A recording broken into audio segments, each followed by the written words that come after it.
Hi, I'm Al Sutherland with your Mesonet Weather Report. This has been a cold December. What is surprising is that after the extreme low temperatures, the soil temperatures were not colder. A map of 3-day soil temperature averages from Sunday through Tuesday at 2 inches had averages below 32 degrees in the Panhandle, but many locations had averages close to 40. Part of the answer to having soil temperatures above freezing was snow cover. A map of the snow amounts from December 5th and 6th showed higher snow amounts south of a line from Elk City to Kingfisher to Veneta. Consider graphs of soil temperatures from December 5th to the 11th for Hinton and Woodward at 2 inches. At Hinton, with 3 inches of snow, we see a line of fairly steady temperatures hovering around 34 degrees. At Woodward, with only a dusting of snow, the temperatures fell far below 32 and had much higher peaks and valleys in the graph line. Comparing the air temperatures for Hinton and Woodward, we see similar highs and lows from December 5th to the 11th, and both have patterns similar to the Woodward soil temperature graph. Here's Gary with a look at just how cold this December has been so far. Thanks, Al, and good morning, everybody. Well, I certainly don't have to tell you folks that winter's been pretty nasty thus far.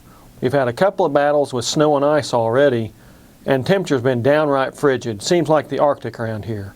Let's take a look at how many hours below freezing each Mesonet site has spent since October 1st. And you can see from 200 to more than 400 hours below freezing for the October 1st to basically noon through December 11th time period. That's pretty darn cold, especially when you compare it to last year through that same period. In general, as you can see from this figure from the Mesonet, about 2 hours more spent below freezing this year over last year. Now, one of the things that has become a bit of a worry is how dry it's been in northwestern and southwestern Oklahoma. They have gotten some snow, but snow doesn't amount to much unless you get a ton of it. And generally, we've seen less than 2 inches over the last 60 days, both up in northwestern Oklahoma and down in that far southwestern corner. And that amounts to about less than 40% of normal for that period, that's 60 days. So we're going back to about October 12th.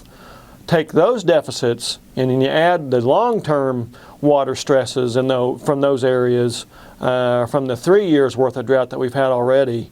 And what you see is drought intensification, even during the cool season. It's not really supposed to do that much, but when you get this dry and add it to the previous drought, it does tend to have an impact. And you can see that on the latest U.S. Drought Monitor map, where we went from D0, or that yellow abnormally dry area up there in northwestern Oklahoma, to full-blown D1 moderate drought. So, we have had drought intensification up in northwestern Oklahoma, and that was sort of expected if we didn't get more rainfall or snowfall. Snowfall helps, but rainfall would definitely be a welcome change as well, because that means it would be a little bit warmer.